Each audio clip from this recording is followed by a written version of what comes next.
Hi, I'm Dr. Denise O'Neill Green, and I'm the executive editor of Institutional Diversity Blog.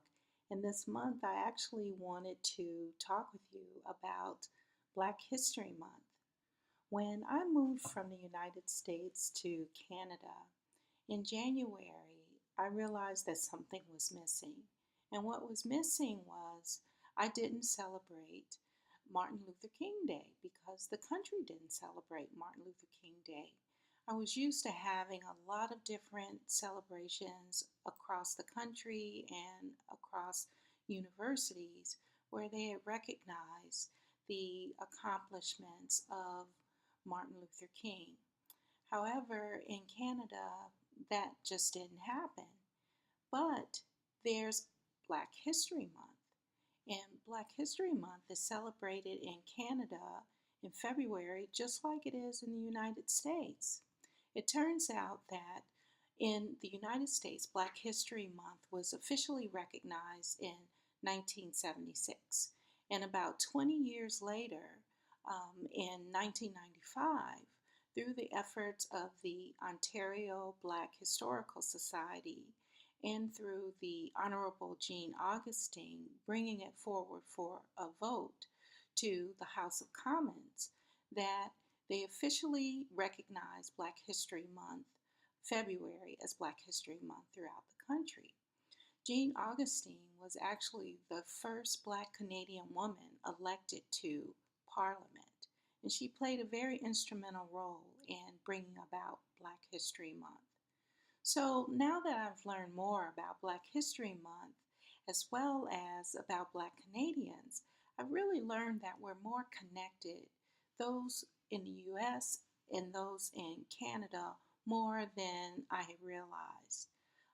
It's not just the fact that ex-slaves had escaped from the United States to Canada for a better life, but it turns out that in Canada, Blacks had also had to face and suffer and deal with the system of discrimination, racism, slavery, and Jim Crow.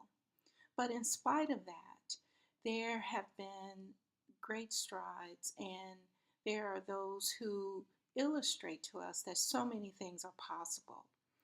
When Martin Luther King Jr. was assassinated in that same year in Canada, the Honorable Lincoln Alexander was the first Black Canadian elected to Parliament in Canada. And in 1985, he was the first person of color to be appointed the Lieutenant Governor of Ontario and represent the Queen in that role. So it really turns out that there is so much to learn from Black Canadians here in Canada. It turns out that last year, Lincoln Alexander Day was officially recognized. Lincoln Alexander was born January 21st. And this coming year, in January 2016, I think it would be so appropriate, given my wanting to celebrate MLK Day, that it would be so appropriate to celebrate Lincoln Alexander Martin Luther King Day or week all at one time.